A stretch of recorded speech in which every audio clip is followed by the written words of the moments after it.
walk home from first grade, and I thought I might take a few minutes to answer your advisor fintech questions. And the first advisor fintech question is how good do the Baltimore Ravens have a chance this year? The answer is, Russell, they're going all the way. Super Bowl bound this year. Don't say anything about the Steelers. I don't want to hear it. I don't want to hear it. But I will say our car almost got egged in Pennsylvania because I had all my Baltimore stuff in the car on FPPad Tech Tour. Anyway, before the questions come in, a lot of advisors have been asking me about Envestnet and the Yodlee deal. Thanks, Russell. So while you think of your question, the Envestnet Yodlee deal, is it good? Is it bad? I've got a blog up on FPPad.com.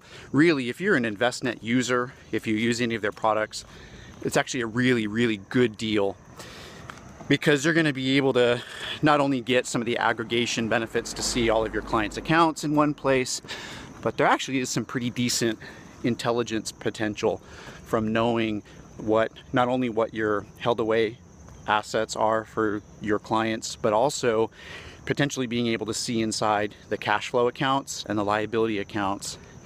And when I think about talking with IBM Watson and the cognitive computing divisions, clients say that they're conservative, or clients say that they want to spend time on vacations.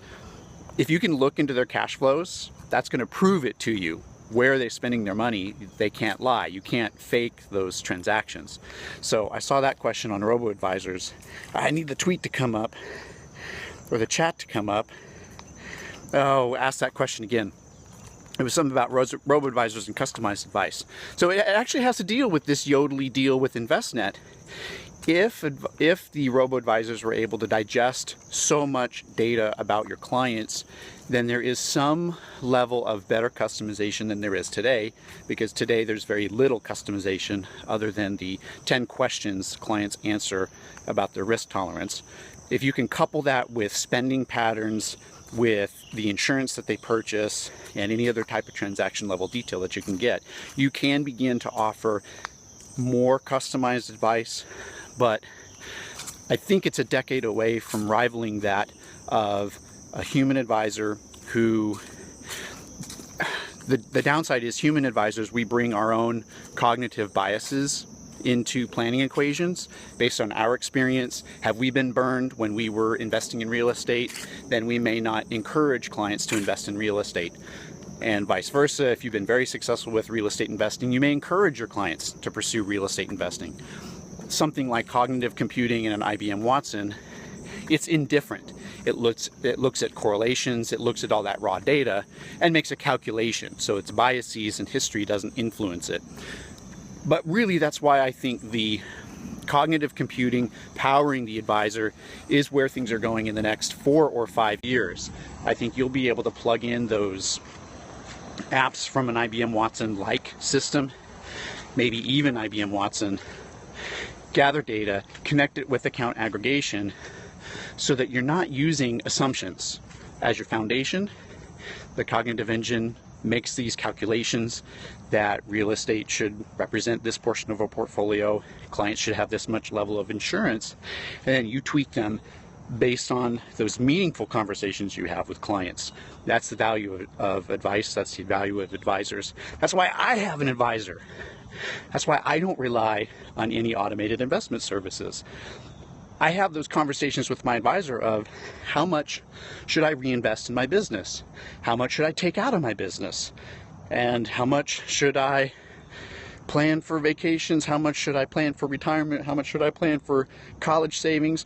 There's no hard and fast rule, and it's based on what's important to me and what's my priority.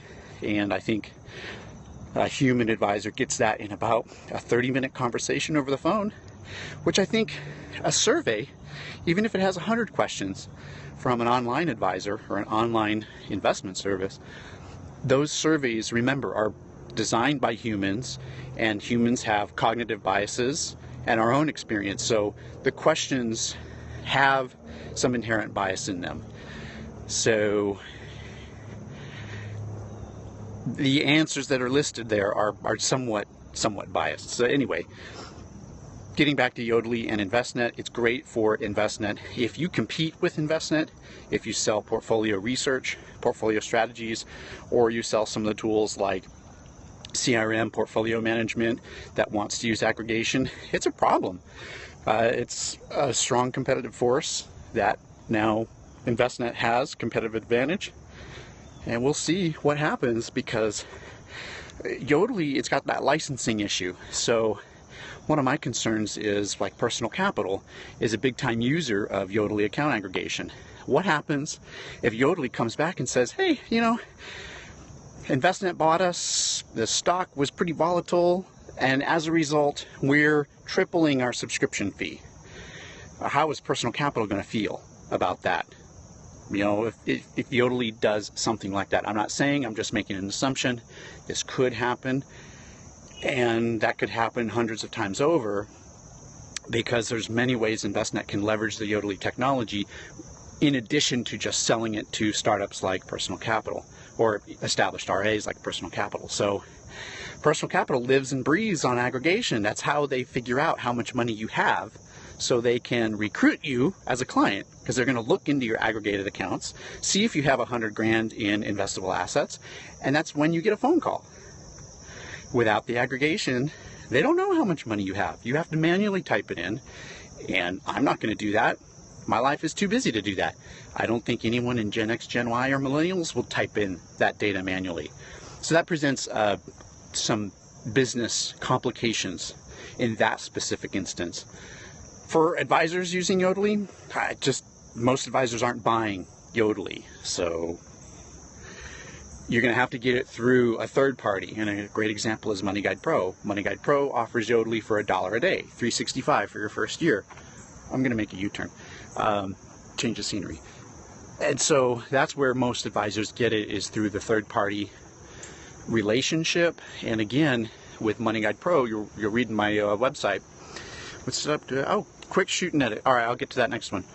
The MoneyGuide Pro, now that Envestnet owns Finance Logics, another financial planning software, if I'm running MoneyGuide Pro, I just don't like Envestnet owning Yodlee, so that they can have that view into the client's held away accounts, because there's that upsell potential of not only investment products that Envestnet runs, or Envestnet portfolios, but also try to get them to become a Finance Logics user and get away from MoneyGuide Pro. So that's a conflict I'm going to be conscious of. So the question was, what do I use for a quick shoot and edit? I actually have a point and shoot camera that I like. It's a Canon G7X for quick point and shoot. It's bigger than a cell phone, but it's a lot smaller than a digital SLR with interchangeable lens. So it's a Canon G7X, and it works well because the automatic function is great. The color functions are great. It's a mirrorless DSLR, so it's compact.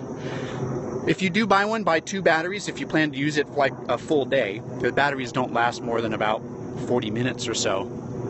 But the cool thing with the G7X has a flip-up screen on the back side, so you can hold it at arm's distance and you can see the frame just like you would in your cell phone. So Canon G7X, that's what I use for quick point and shoot type shots.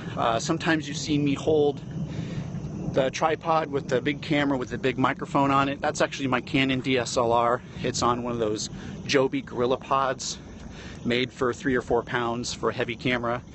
And on top is a Rode VideoMic, and it's the new one, the VideoMic Pro, that's much shorter than the old VideoMic, which was like 7 inches long, which is really bulky. So the new one's about 4 inches long. Audio quality is almost the same between them. That's what I have used. If you've seen some of my FPPad Tech Tour content, that's the rig that I'm holding when I do the self point of view type filming. All right, I'm home now. Thanks for submitting your questions. I walk to first grade each and every day. I have about 8 to 10 minutes to go home. I'll probably do a few more of these. So save up your advisor fintech questions, send them to me. I'll do my best to answer them. So about 7:40 a.m. Eastern tomorrow, we'll see if I do another Periscope, weather permitting. So enjoy the day over Atlanta. And thank you so much for tuning in, and I hope you tune in tomorrow about 7:40 plus or minus. Thanks everyone. Have a great day.